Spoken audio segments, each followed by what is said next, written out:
Hello, and welcome to Opt to Thrive, episode 14, part 1, the 3 principles of weight management in midlife. It's that easy with our very first special guest, Dr. Suzanne Rutherford. Welcome to Opt to Thrive, your go-to podcast for women's wellness in midlife, designed to educate, support, and inspire you to live your very best life. And now your host, Dr. Karina Sims. Today, I am super excited to have my very first podcast guest on Opt to Thrive. I am not only excited because it's my first guest, but I'm also excited because of who it is.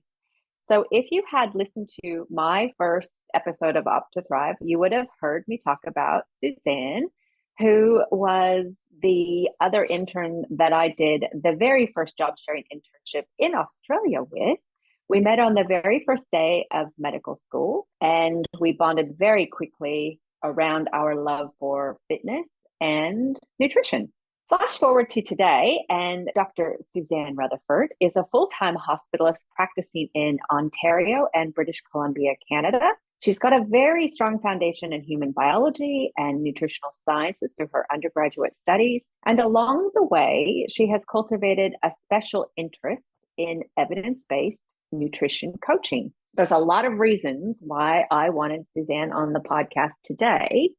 And one of those reasons is because, as well as being a full-time doctor, she is a wife and a mother of 2 grown children. The first of those I was actually in the delivery room for.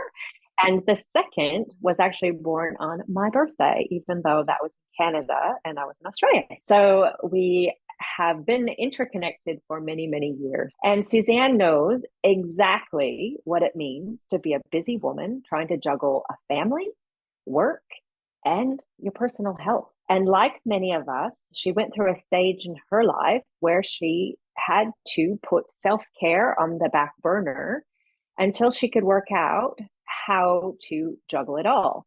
And it was through prioritizing her own physical and mental well-being that she discovered a deeper fulfillment as a mother, a wife, and a physician. Suzanne is very passionate about empowering her fellow women physicians to achieve the same sense of fulfillment and health that she discovered. And some years ago, she co-created the Fit Physician program, where she uses her passion and dedicates some of her valuable time, experience, and expertise in creating a supportive community where women physicians can thrive in their careers while also prioritizing their health. Through personal nutrition coaching, she focuses on simplifying nutrition foundations and on inspiring and guiding other women physicians on their journeys to reclaim their well-being and to live their most fulfilling lives, both personally and professionally. Today, I have invited Suzanne on the podcast because of the wealth of knowledge and experience she has. And I believe she can be really helpful for all women, not just women physicians. So Suzanne, I know that you're a very busy woman, and I am very grateful that you've agreed to come on the podcast today.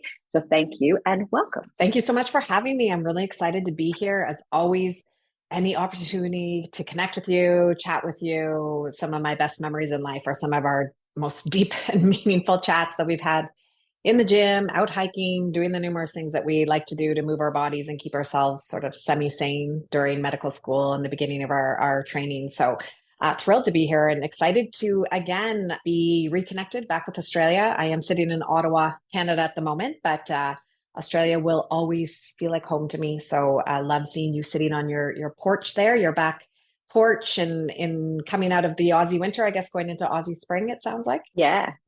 It's pretty spectacular. I'm actually looking out across the vineyard and the fig farm. It's a beautiful day. So a lot has happened over these few years since we'll call it a few.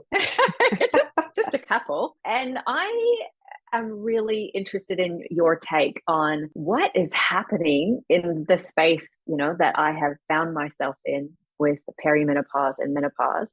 And so I guess that's probably a really good place to start is, how you're finding, you're a few years younger than I am. And so you're probably kind of maybe just entering this stage.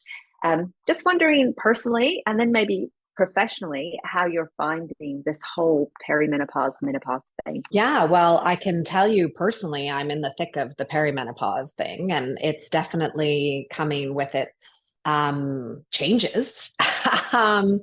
I wish I had been more prepared, but I am grateful that there is more information available now, including by, work done by yourself and many of our colleagues who are really sort of advocating more education to the public and honestly to the medical profession as well around perimenopause and menopause. So although I didn't feel particularly prepared coming into it, I feel a lot more supported, I should say now, than I did even sort of a year or two ago. And it's hard to say how much of it is because now it's my life. So I've gone looking for the information, but it definitely also feels like there's more information out there at my disposal. Just as soon as you open up your social media account, it seems to be all over the place. The algorithm has found me, and clearly the world of social media knows I'm a middle-aged woman because it's, sending me this stuff. So definitely I am learning a lot as I go. I'm very grateful that I had sort of figured out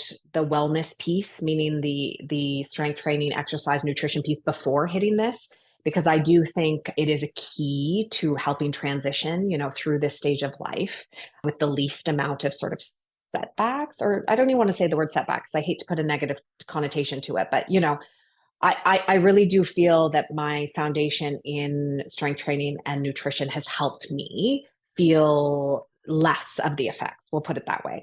And I really am loving the fact that now many of the women I work with are in midlife and are, in their menopausal stages. And I love, even if they hadn't been, putting the time into strength training or the nutritional foundations around it before, I really love seeing that now that they're, focusing their attention there, that they're really reaping the benefits and seeing the changes in a positive way to both their physical and mental health. So personally, like I said, I'm in it with all your listeners, ladies, you're listening, like I am there in it, living it, feeling it, and all the good and all the bad, because there are some good things, right? To this midlife bit, including confidence, the less giving of a shit. Sorry, I hope your listeners allow me to say that.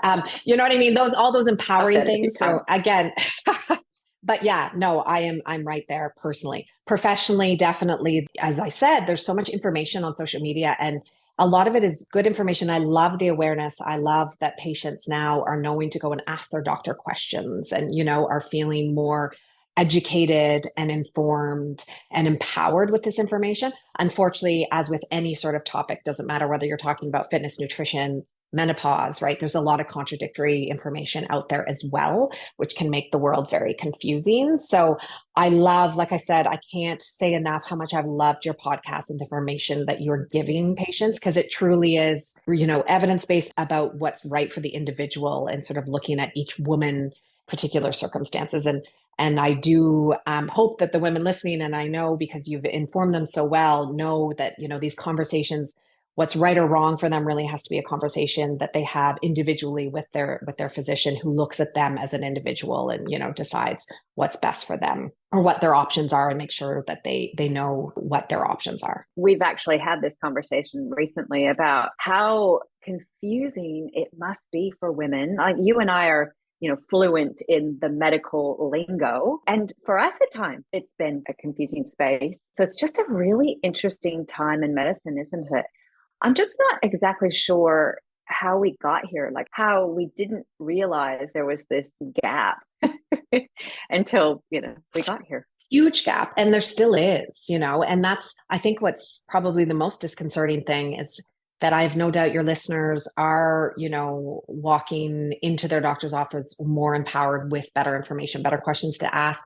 But there's no guarantee that the physician on the other end will necessarily be armed with the information to answer them, right? And it's not the physician's fault. It's not we're big bad physicians that don't want to help. It's that a lot of us, myself included, until, I started doing the work and the self-education and really went looking for the information, that I found it. And it's not being given to us in a accessible way.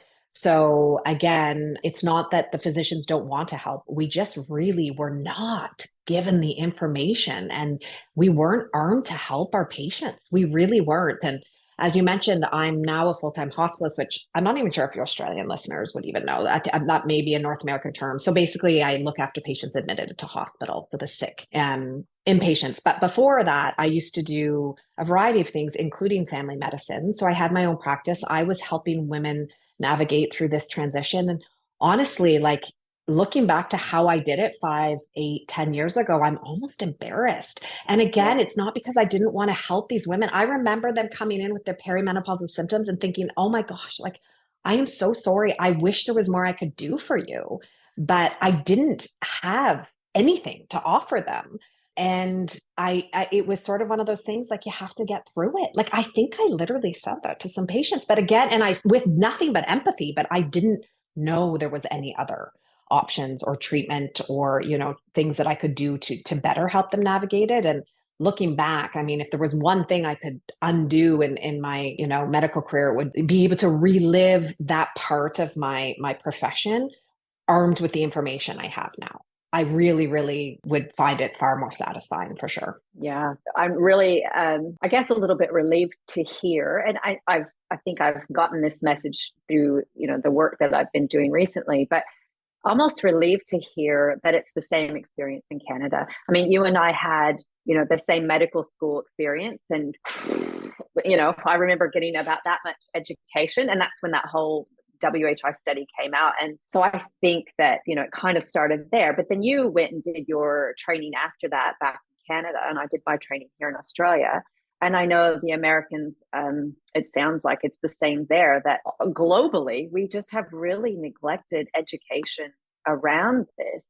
My theory is that once we couldn't actually give women anything because we thought it was going to give them all cancer, that I guess we just stuck our heads in the sand and thought, well, we can't really do anything about it. Let's just try to pretend it's not happening, I guess. That's kind of what you're thinking? Yeah. And definitely when I left Australia, I was left with the, we can't give hormones anymore. Like everybody was taking off all their hormones after, like you said, that the study was released and the Women's Health Initiative. And, I came starting my training here in Canada, my family medicine training, feeling very much like menopause was going to be this like just terrible stage that it was almost like a luck of the draw. Like hopefully, I'm going to be that woman that sails through it with very few side effects. And, my mom always tells me it was easy for her. So surely it's going to be easy for me. And like, that's how I approached it personally. I literally thought like it was honestly just a game of luck or bad luck. And then I did, luckily here, I did end up training under one of our very, very well-respected colleagues in women's health. And I actually was a resident and trained with her for a few days in her menopause clinic. And she actually did reintroduce, the importance of hormone treatment in menopause and really opened my eyes to the fact that, the limitations of the Women's Health Initiative and, that you really do have to look at each individual woman, at their risks, at their benefits, and decide whether it's right for them. So quite early in my piece, I was actually prescribing menopause hormone treatment quite early, but I only ever prescribed it because I thought that's the only time I could. I didn't know any better. I only ever prescribed it in a fully menopausal woman, like a woman who had not had her period for 12 months and like had this whole treating it earlier through perimenopause to help alleviate the symptoms, getting started earlier. And, that was all new to me. It's literally, and again, I'm being vulnerable here, but I'm just going to be real because you know me, I don't know how to be anything else. It's new to me in the last probably 3 years. 3 to 5 years, that using, progesterone to help someone who in perimenopause who can't sleep and whose moods and irritability and all of these things that are affecting her quality of life significantly, that I can just prescribe progesterone for that, even if they're not menopausal. Again, this is all new to me. And again, 3, maybe 5 years, time flies, but it's really quite new. And like I said, that's what I wish I had known, 10, 15 years ago when I started my practice. But it's hard to know if some of that was just the evidence wasn't there. We didn't have the research, whether it's really hard to say, or maybe we just weren't educated. And like I said, I didn't know where to go to look for the information. All I can say is I'm Well, glad it's better now. yeah. And look, you're not alone. So yeah, Yeah. I wouldn't even say 5 years for me. It would, yeah. I can look back 5 years ago and think, oh, what was I doing? There's so many more people I could have been helping. But anyway, we're here now, which is great. And Exactly. there are lots of things I wanted to talk about today, but I think I might just start with, and I think, we can just kind of see how the conversation goes. But one of the biggest complaints that I get from my patients who are going through this kind of midlife period is that they've put on weight, they're, doing what they've always done, and they can't seem to get it off. A lot of them are quite surprised in having put it on. Given your, background in nutrition coaching, and I know that a lot of your clients are around, this perimenopausal age group. I thought maybe we could start there, because I suppose for them, it's a concern. For a lot of them, it's a concern that they put on the weight, they're uncomfortable, they would like to lose it. From my perspective, it's a concern if there's a lot of visceral fat, which then can increase their risk of metabolic disease and cardiovascular disease. And so where should we be starting? How should we be approaching this at this stage in our lives? And how is it different than it used to be? Yeah, for sure. Super common question. In fact, many of the women who come to our program and seek out our coaching is because of this reason, right? Their body composition changes that they've experienced going through the menopause transition and not really understanding how it happened, right? If they had an obvious reason for how it happened, then they would have an obvious fix. But most of these women, like you said, they're like, I'm still exercising the same. I'm still, eating the same. Like, what is happening? What's so different? There's a few things that actually do change. And at the end of the day, when it comes to the basically accumulation of fat, whether it be subcutaneous fat or visceral fat, like you alluded to, being the more concerning as far as metabolic health conditions and things. When it comes to fat accumulation, it means that somehow, without you realizing it, without any obvious changes, you've managed to fuel your body in a calorie surplus, right? You are all of a sudden eating more calories, taking in more calories in a day than you are burning in a day. And that is just fact. And even though you can go on social media and you can hear all these things about it's not being calories, it's the cortisol, it's all the things, I could put out a whole bunch of buzzwords. Truly and honestly, that is how our body accumulates fat. It's by accumulating eating too many calories in a day. And that excess energy and calories, the law of thermodynamics is energy cannot be destroyed or created, right? So the energy that we're taking in that we're not burning off is being converted to fat. So I know your listeners are probably like how? I'm not eating more. I'm still moving and things. And like your last podcast, you did a beautiful job of explaining the non-exercise activity thermogenesis, how the effects of menopause, whether it be our sleep deprivation, our busy lives, the stage of our life, we just tend to be moving our bodies less. And that can be in unintentional ways. So ladies, if you are sleeping terribly and having a terrible night's sleep, and maybe it's because it could be a hormonal thing. A lot of women in perimenopause start to suffer. It could be a stress thing. Like ladies, if you are out there parenting young adults, whether it be teenagers or young, like it's a stressful time. You know what I mean? Little children, little problems, big problems. I've got two beautiful children. They don't cause me that much stress, but we worry about them, right? You're watching your children like launch from the nest and make decisions about their life, and you all of a sudden don't have much control. So, it can be stress. It can be work stress often, at this time. And work can be even more stressful if you are experiencing brain fog from the perimenopause or the menopause. All of these things could be affecting your sleep. All you need is a bad night's sleep to automatically move less without any intention. You don't even know it, ladies, but your body will go into like an energy preservation mode, right? It's tired. So it's not moving spontaneously. All of a sudden, this unconscious, me waving my hands when I'm talking isn't happening because my body goes into energy conservation. Often as well, depending on what you're doing for exercise, it can change our body's physiological needs, how we exercise, what we need from exercise changes through perimenopause and menopause, and we can talk about that. But all of these little subtle changes that are not intentional, they're not intentional, and it's definitely not you eating lots or becoming lazy and not moving very much. It's very, very unintentional, subtle changes that slowly decrease the amount of energy we burn in a day. And so if we don't match that by decreasing the amount of energy we take in a day through our food and drink and things, then all of a sudden it's very easy to find us in a calorie surplus. And for whatever reason, what we do know in menopause is when we lose our estrogen, if you are eating in a calorie surplus, so if you are eating more calories than you burn, for whatever reason, the fat deposition is now favored in our abdominal area, in that visceral area around our organs. And you may have been that woman who your whole life, had, whenever you ended up gaining fat, it could have been in your hips or your thighs, and all of a sudden it all seems to want to go in that area. And that is a true blue phenomenon that we see. So does it mean it's inevitable? And I think this is the most important message, because women hear this and they think, crap, like the menopause belly is inevitable and I'm just going to have to learn to live with it.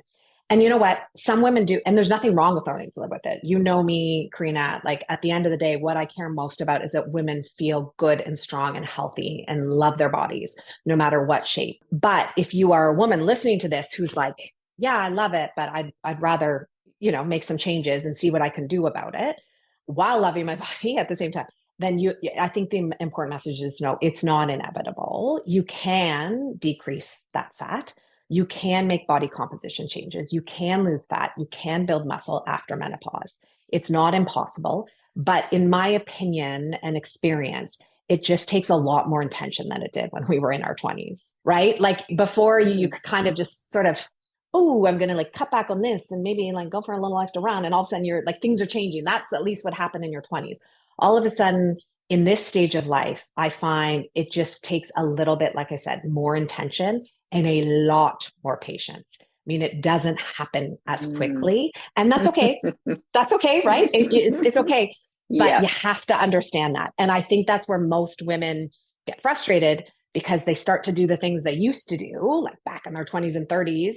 And like, 4 weeks in, they'd be like, normally I would see all these changes and now I'm not. They expect it to happen at the same rate. And that's the one thing I always coach with my sort of 40 plus clients, is that just expect it to take it a little bit longer. That's the one thing that's sort of unavoidable. But if you're patient and you kind of expect it that way, so you don't give up and you just keep plugging away at it, the changes will come. They are still completely possible. Okay. So let's say you've got the woman who, here's what you're saying. I just need to, I suppose, maybe take in a bit less. Where should she be taking that less from? Like how should she be structuring her diet so that she's getting the best possible, I guess, macro? How is it made at best for her so that she can do that in the best way? Yeah. Okay. So I'm going to just, if it's okay with you, I'm going to go into my like nutrition 101. Like these to me are the foundations of all good sort of evidence-based nutrition. And it doesn't matter, ladies, if you're listening, if you are 45 years old or 20 years old, the principles are much the same. It's just, again, how you apply them and where your goals are. But the principles are the same. And I really feel like this is important to step back, because this, in the world of nutrition, I don't think there is a more confusing space, right? Like I think one minute you're hearing intermittent fasting is the way to go, and the next minute you're hearing don't intermittent fast, especially if you're perimenopausal woman.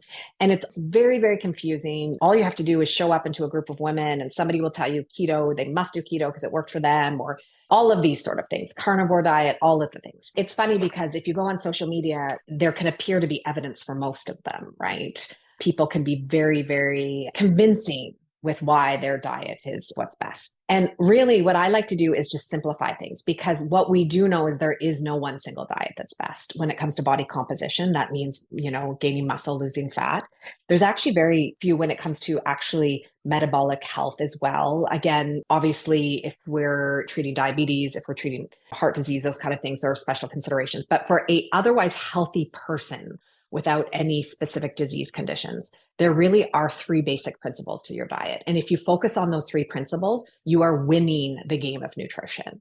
And they're really quite simple in principle. First and foremost, it is protein. So you do need to be getting adequate amounts of protein in your diet. And it's the first one I always talk about, especially when listening or having a female audience who's listening, because it tends to be the one that we struggle with most. So protein is incredibly important, as you know, for building muscle and preserving muscle.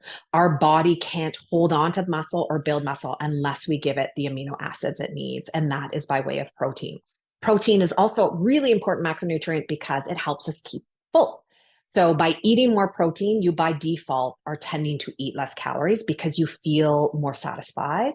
The satiety cues have been triggered, and so you tend to eat less. Protein is also really important because it actually just takes more energy to burn protein. By simply eating more protein, you're burning more calories in a day just through the digestive process. So protein is key when it comes to body composition, particularly by way of preserving muscle and losing fat. So that's always where I say, if you had to work on one thing and one thing only, that's where I would start: protein. And generally speaking, I recommend 0.8 grams per pound of current body weight, or 150 grams per day, whichever one is less. And with all the women that I work with, that's what we slowly work towards building to. Now, it's not something, if you're reading this or listening to this, I should say, and you're getting half that, don't panic. You don't need to double it. It's about slowly building it over time, but really focusing on your protein intake is key. The next most important factor, again, this is anyone in life, but particularly in perimenopause, is really focusing in on your fiber. So fiber is one nutrient that probably has the most power in preventing disease. And when I say power, I mean the evidence supports it fully and wholly. And, we know the more fiber we eat in a day, the better quality our diet is, but also our risk of dying from cancer, from cardiovascular disease, or all-cause mortality, disease from any cause, significantly reduces. So if you're somebody who wants to not only feel really good and build the muscle and lose the fat, but also, again, live a long, healthy life, which is what we all want, fiber is the most important key. So whenever I'm working with women, those are the first things we're going to, really hone in on. You're going to be wanting to get your protein, and you're going to be wanting to get your fiber. For women, for fiber, we should be aiming for at least 25 grams per day. That should be a minimum. Again, if you're not even close, most in modern diets, we aren't close. But again, you want to build up slowly over time until you can get to those targets. Anything above 25 grams is best. So the more you can eat, the better. It's always, how much you can tolerate as far as your GI and things. So protein, focusing on your protein, focusing on your fiber. The third pillar of your nutrition foundation is just your energy balance.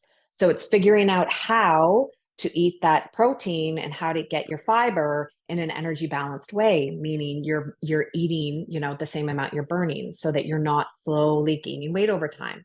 If you're a woman listening to this and you want to lose fat, you want to lose some fat while preserving muscle, it's a matter of, moving that energy needle. It's a matter of figuring out how to get your protein, how to get your fiber while eating in a small calorie deficit that allows you to lose weight over time, and lose fat in particular is what we want. So again, those are the three principles. And truly and honestly, and people will be like, no, it can't be that easy. It's that easy. Like if you are hitting your protein targets, hitting your fiber targets in an energy balanced way, you have got the nutrition game solved.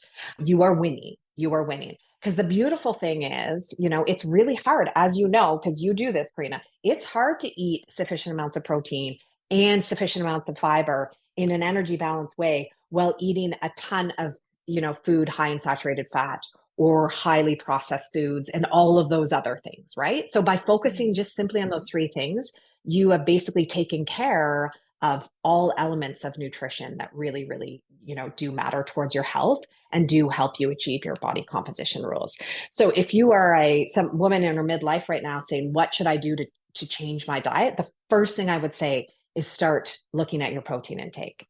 That's the very first thing. It will give you the biggest bang for your buck when it comes to helping you with your body composition changes. Because we know, and you've done such a beautiful job of telling your listeners, we do have a tendency to lose our muscle mass, right? When we lose our estrogen. It's a catabolic process. Like the process of losing our estrogen it wants to break down our muscles. So the very best way to prevent that from happening is to fuel your body with the amino acids it needs to preserve the muscles and build the muscles, and combine that with exercise that challenges the muscles, that stimulates those muscles to keep growing, which is what we do when we're strength training. So talking about the protein, I'll just throw in there, when I really started honing in on my protein and fiber and making them my priority, I've been a sweet tooth my entire life. And one of the biggest things that I noticed was that for the first time in my life, fruit actually tasted really good. Like if it was a Snicker bar or an apple, I'm Snicker bar every time. But that's changed. Like I think it's something has happened to my taste buds because I'm eating so much less processed food, I suppose. Not a lot of that sugar, feeling very satiated and fuller longer. So that's been a really pleasant surprise with that focus. In terms of getting my protein, like I don't have a lot of problem. I'm a carnivore, not the carnivore diet, but I really love my place on the food chain. I'm a big meat eater, and so I don't have a problem. But I know that a lot of women will struggle getting their protein targets. How do you feel about supplementing protein? What is your take and your recommendation for women who find it difficult to get through whole food sources? Yeah, for sure. Well, first of all, I can say your experience in having less cravings once you are refueling your body with the amount, you are not alone. I hear it all the time, right? Women who finally start to focus on their protein intake and their fiber intake likewise are like, wow, like I can't believe fueling my body adequately really has settled down the cravings. Like it's crazy how much easier it is. Doesn't mean they go away, ladies. Like, let's be real. We still are going to want, but they are way less frequent and far more manageable.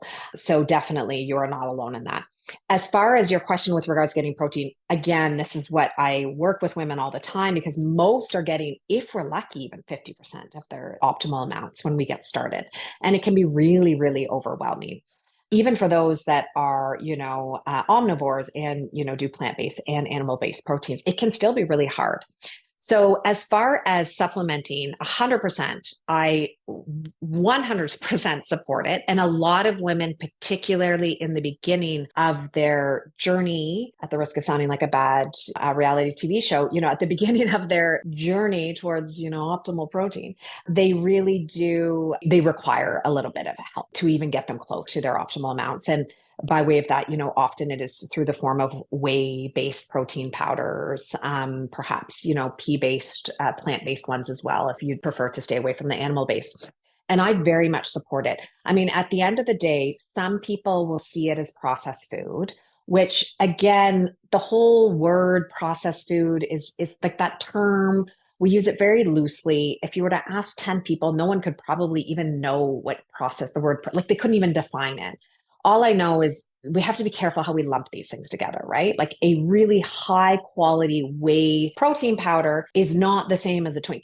Like, let's not even put them in the same group. Like, they're just not, right? So we have to see them as separately. And at the end of the day, as far as protein sources, when it comes to their quality, and when we talk about a quality of a protein source, we're talking about how many of the essential amino acids it has in it.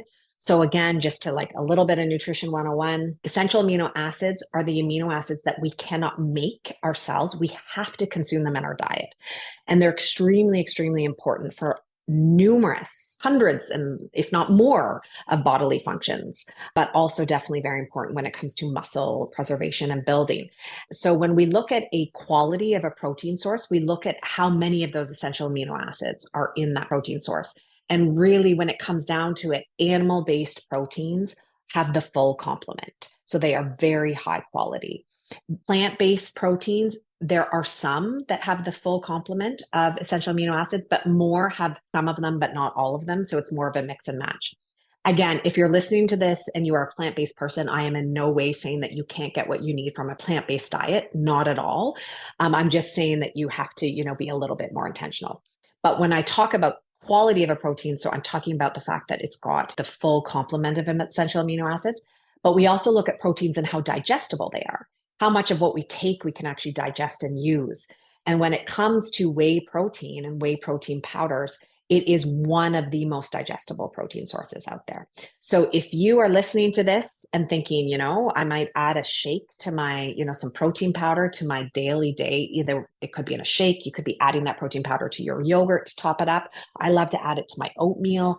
There's lots of different ways you can use it. Don't at all feel guilty or feel that you are cheating by not having in real foods I genuinely think a good whey-based powder is a very, very powerful tool and a very high quality protein. And many, many women, like I say, need it to get to their optimal amounts. And I find it funny because even amongst my physician clients that I coach, a lot of them will feel so bad that it's not real that they'll choose not to have it at all. And they'll just instead choose to walk around with suboptimal amounts of protein. Which is crazy. Like it's telling somebody, oh, you're not getting enough vitamin C in your diet, but don't take a vitamin C supplement because that's not real. No one says that. If we're short in iron, we take iron supplements. If we're short in calcium, we take calcium supplements. So at the end of the day, I would way prefer women be getting their optimal amounts of protein, even if it means through supplements, than not getting it at all. You mentioned that one of the keys to losing the weight is to have, I suppose, take in less calories than you're burning. And you said a small calorie deficit. So what do you say to those women who just want to get it done and really smash off lots of calories off their daily budget? Why shouldn't they do that? Yeah. So very good question. And I'm with these women. Like, you know me, Karina, as well as I know myself. I'm the least patient person on the planet. Like, just ask my husband. But the one thing I've learned that, patience truly is a virtue about is when it comes to body composition changes. So if you're going into a very steep calorie deficit, right, you're really going hard on that, then a lot of that weight loss that you will be experiencing will be coming from your muscle mass. And the one thing we know, and again, this it doesn't matter what age you're at, we do know it will have more negative implications for women in midlife, is we need to preserve our muscle mass at all costs. Right.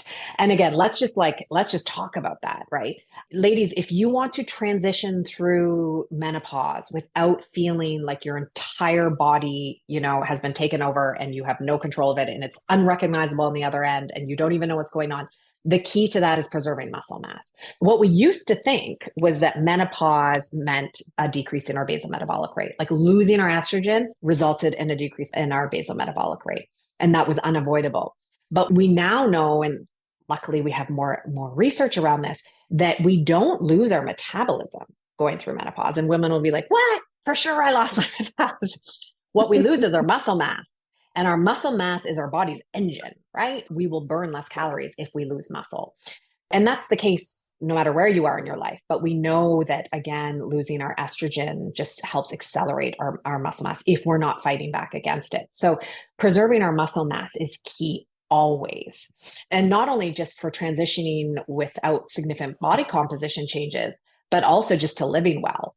Like, again, Karina, you and I both have the privilege of looking after patients in their more, advanced years. And I can tell you, ladies, a 65-year-old, or let's even go more, a 75-year-old who comes into my hospital with pneumonia with very little muscle mass, has a very different outcome than my 75-year-old who comes in who's been able to preserve that muscle mass, like extremely different. So our muscle mass truly is what's going to be our number one indicator to how long we live and how well we live. So to me personally, no matter how much you want to change things and maybe get rid of that belly fat or anything, it never can be at the cost of our muscle, ever. Preserving our muscle and building our muscle has to be our number one goal. And honestly, by doing that, preserving muscle and building muscle, you actually have really quite beautiful body composition changes in and of itself, even in the absence of fat loss and things like that. So that's why I always promote a very small calorie deficit. The key is to deprive your body of energy, but give it the amino acids it needs. So when whatever energy it's missing, it turns to your fat stores to get. Because what happens is if we put our body in a calorie deficit, so we're depriving it of energy, but we're also depriving it of the amino acids it needs. Our bodies are really smart. They're smart machines. They'll be like, ooh, I need calories for energy and I need amino acids. So I'm going to go get it from the muscle and I'm going to take it from the muscle and I'm going to leave those fat stores alone. But if we're fueling our body with adequate amounts of amino acid and, again, putting it in that calorie deficit, it will turn to our fat stores for our energy and leave our muscle alone. And that is key to, again, weight loss that is sustainable, right? Weight loss that sticks, weight loss that doesn't come back as soon as we take our, eye off the prize. And before you know it, it's all bounced back and more. So really focusing on your protein in a small calorie deficit is the key. Patience is the key. I hear you, sister. Yeah. But it pays off. Yeah, absolutely. Absolutely. Yeah. So this was a much longer podcast than I normally put out. So I decided to break it into 2 parts, and we've split it up between the nutrition side and the movement side. So the next episode will be part 2, where we focus in on the movements that we need to be doing at this stage of our lives. Again, with Dr. Rutherford. Thank you so much for joining us today. It's been great having you. I hope that you've gotten a lot out of it. I'm pretty confident that you have. If you can think of someone else who might be able to get something out of this as well, please pass it on. Remember to rate and share the podcast with your friends so that we can make it more visible to other people who could really use this information as well. Have a great couple of weeks, guys, and until then, I hope you opt to thrive. The Opt to Thrive podcast is designed for information purposes only and is not engaged in the giving of medical advice. The information provided on the podcast should not be used for diagnosing or treating a health problem or disease. In no way should the information provided by Opt to Thrive be considered medical advice, and at all times the advice of a medical professional should supersede recommendations from Opt to Thrive. If you have or suspect you may have a health problem, you should consult your healthcare provider. The views expressed in this podcast are purely that of Dr. Sims and do not in any way reflect those of the institutions she contracts her medical services to. Thank you for listening to Opt to Thrive. If you've enjoyed listening, please rate and share the podcast. You can visit our website at optothrive.com and leave a comment for any subjects you would like to hear more about.